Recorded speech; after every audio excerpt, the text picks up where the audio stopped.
देर एक और खबर आपको देहरादून से ही बता देते हैं, जहां मतदान की तैयारी में इलेक्शन कमीशन जुट गया है। निर्वाचन आयोग ने तैयारियां और तेज कर दी हैं। अधिकारी तैयारियों को अंतिम रूप दे रहे हैं। सभी व्यवस्थाओं को देखा जा रहा है, व्यवस्थित किया जा रहा है। वोटर स्लिप बीएलओ को उपलब्ध कराई जा रही है। मतदाता तक वोटर स्लिप पहुंच चुकी है।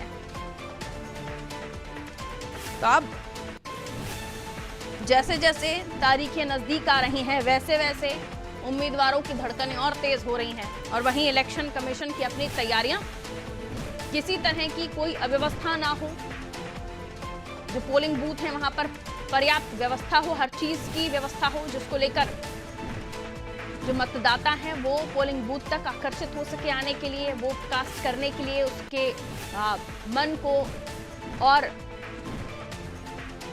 स्ट्रॉन्ग बनाया जा सके, मजबूत किया जा सके कि हाँ वोट करना है और वोटिंग परसेंट बढ़ेगा। तो एक बड़ा संदेश कि लोकतंत्र के इस खूबसूरत पर्व पे सभी की भागीदारी दर्ज हो, क्योंकि हम देख रहे हैं चुनाव दर चुनाव ये वोट परसेंट कभी एक दो अंक नीचे जाता है तो एक आध अंक ऊपर बढ़ भी जाता है। खैर, और हम जान लेते हैं, सोनू हमारे साथ जुड़े हुए हैं। निर्वाचन आयोग की तैयारियां सोनू, इलेक्शन कमीशन अपनी व्यवस्थाएं दुरुस्त करने में जुटा हुआ है। वोटर स्लिप बीएलओ को पहुंचाई जा रही है, मतदाताओं को पहुंचाई जा रही है, यानी तैयारियां अब अंतिम रूप में। किस तरह की तैयारियां चल रही हैं?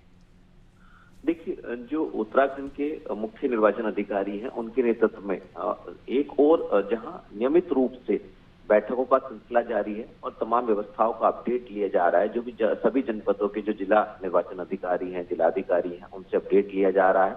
और जो मुख्यालय में जितने भी अलग अलग विभागों के अधिकारी कर्मचारी ड्यूटी पर लगाए गए हैं, उन सबके साथ एक रणनीति के तहत सभी व्यवस्थाओं को अंतिम रूप दिया जा रहा है। चाहे वो वाहनों की व्यवस्था हो, पोलिंग पार्टियों की रवानगी हो, जो दूरस्थ क्षेत्र है वहां पर कितने समय पहले पोलिंग पार्टी को रवाना किया जाएगा, चाहे वो मतदाताओं को जो वोटर स्लिप होती है वो उपलब्ध कराए जाने की बात हो।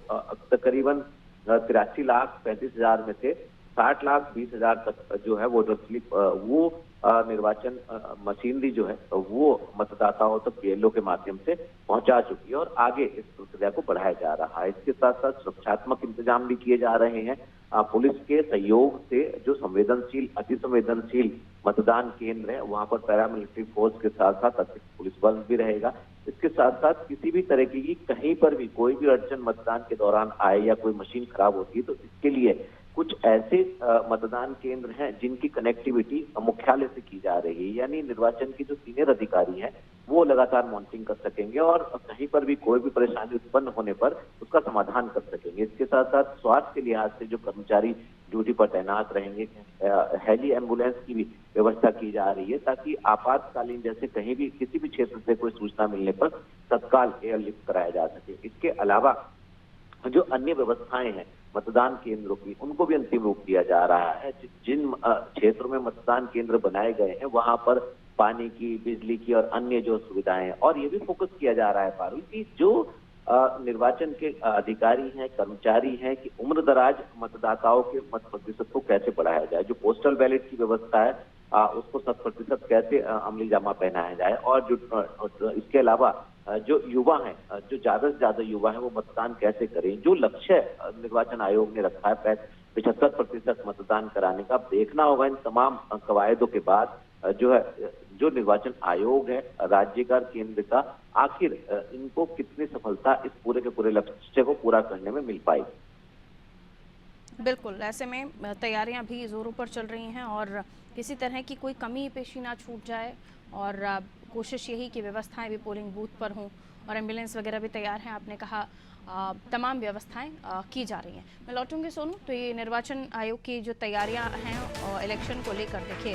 उसको लेकर जानकारी हमें हमारे सहयोगी दे रहे थे और ज़रूरी हो जाता है इन खबरों को भी जानना, ताकि क्योंकि वोटर्स के लिए ही ये सारी व्यवस्थाएँ की जा रही हैं और किसी तरह की कोई दिक्कत ना हो, इसलिए निर्वाचन आयोग अपनी पूरी तैयारी बहुत पहले से ही निर्वाचन आयोग तैयारियों में जुटा हुआ है और अब अंतिम दौर की तैयारियां की जा रही हैं।